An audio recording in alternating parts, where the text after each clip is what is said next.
When you hear happy anniversary, it is usually a happy thing. But like with most everything in grief, anniversaries are not happy. They are things we begin to feel anxious about a week before. They're hard to walk through, and you might even be exhausted the week after.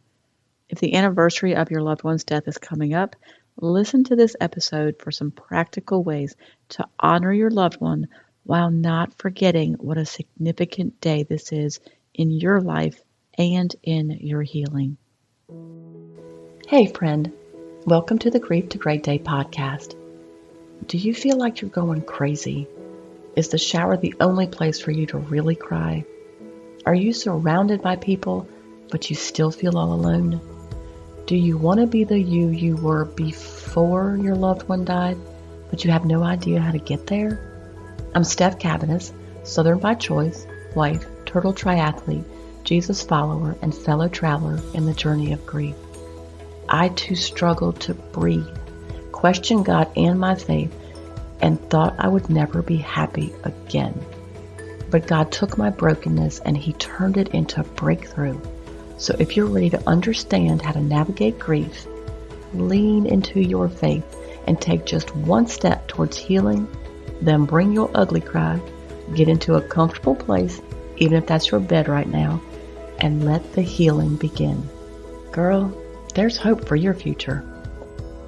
Come on in the house, and because somehow we have skipped spring, it is almost 90 degrees, we're going to stay in the house and we can make our way to the couch. I'm Steph, and this is Grief to Great Day. Thank you for being here. I hope you feel welcomed and heard through this podcast. Hello to everyone listening in Serbia, our spotlight country. And in the U.S., North Carolina is at the top with the most downloads this week.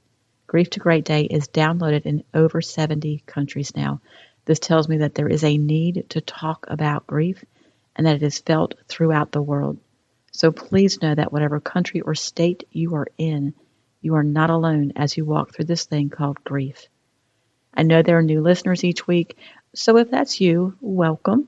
And if you hear me talk about Monica, her faith, or her death, and you need some background, just go to my website, grief2greatday.com, and click on the book tab. Her faith journey through the last 6 months were unreal, and her death changed me. She is the reason that you are listening to me today. In this podcast, we talk about understanding your grief, processing daily life, basically how to get through it, and growing your faith. So if you're just starting your journey, please know that life will change. It won't always hurt like this. It's important for you to hear that often. Now, this is not to say that you'll stop missing your loved one, because you never will. But you will be able to breathe, to laugh, and to live again. Y'all, anniversaries are tough. They mark the day, weeks, months, and years of your life-changing loss.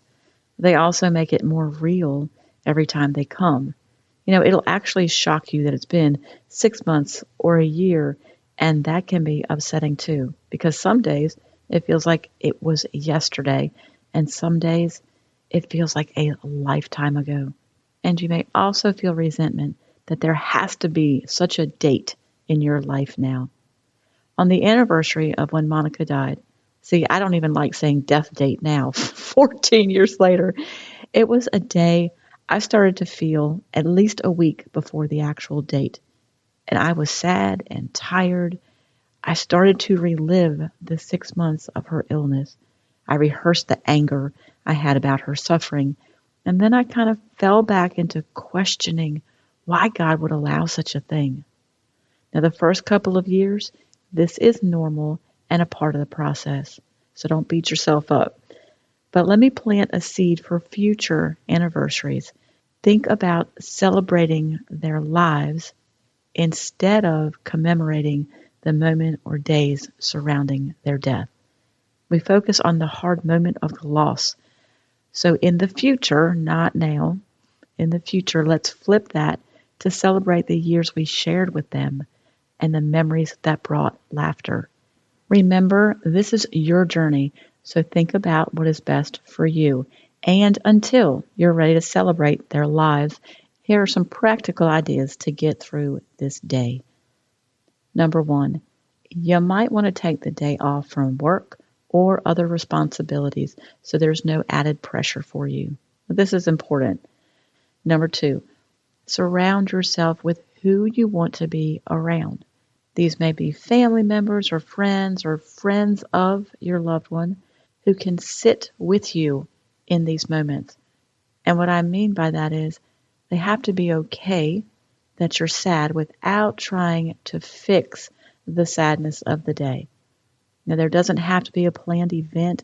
Maybe just go out for coffee or dinner, whatever you need, however casual you need it to be. Number three, beyond a casual gathering, you could plan to celebrate their lives. For the first 4 years after Monica's death, her peeps and I met on her birthday to celebrate her life. And on the anniversary of her death, I wanted to be alone. I tell you that to say, beyond feeling the sadness of the day, decide what would make it better for you. As women, we tend to have a hard time with boundaries, and on such an important anniversary, you have permission to handle it in a way that's best for you. I know I had no energy to try and make anyone else feel better. Number four, visit their grave. You can take flowers or anything that was special to your loved one. I know women who have gone to the grave every day, and there's nothing wrong with that in the beginning. Now, my beginning is different than others. My beginning is like the first 2 years. So, if after years you are still going to the grave every day, it means you're not healing and you need a little extra help. Monica was cremated, so I saw her urn daily. I'm a routine person, kind of like Rain Man, and I think if I had gotten into a routine of going to a grave daily, it probably would have ended up ruling my days over time because of the routine. Number five, find a way to honor them today. It could be some of what I mentioned, like gathering with loved ones and visiting their graves, or you could create a new tradition around an old favorite. What I mean is, you could have family or friends, as few or as many as you need. You all could share a favorite story of them and then eat some of their favorite foods. The first few years, I donated to the hospice house in honor of all Monica's peeps, so it could be a donation as well. A friend had mentioned to me that we could get together and release balloons, but that wasn't Monica's personality, and it wouldn't have had any meaning. I thought about planting a tree in the yard to watch it grow, so that's another idea. But that made me angry. I didn't want to see a tree grow bigger and kind of be in my face than it represented her death. Years down the road, I wish I had planted that tree because I didn't feel the same way. The important thing here is to get through this day while honoring their lives and the impact they had in yours. In the beginning, any of these things are going to be more painful than comforting. You might like one of these ideas, plan it, and then freak out the day of the anniversary. All that is normal and okay. I will tell you this, that over time, it becomes more comforting than painful. And as the date approaches for me on a yearly basis, a little melancholy, but more reflective, and my thoughts aren't asking God why, but thanking Him for the time I had with her and for the life that He's given me that I feel carries on her legacy. The anniversaries of their death and of all the other important dates in their lives are grief milestones, and they are hard work. Give yourself a lot of grief grace, because even when you plan how you're going to get through it, more than likely the day will not be as you planned. So be okay with that too. The days after the anniversary, you may still feel drained with added sadness. So don't feel like you're going backwards or having to start all over again. A lot of the emotions you experienced in the beginning are being brought back up to the surface, and they affect you. And don't forget, they affect your whole body, spiritually, emotionally, and physically, all over again. Try to have the week leading up to this anniversary and even the week after free of any serious commitments so that you can get added rest. You're not being lazy right now. You need this added rest. So to recap, some practical ideas for you to get through the anniversary of their death. 1.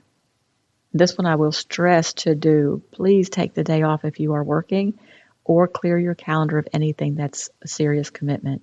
Number 2, surround yourself with who you want to be around. Number 3, if you don't want just a casual gathering, you could actually plan a celebration of their lives.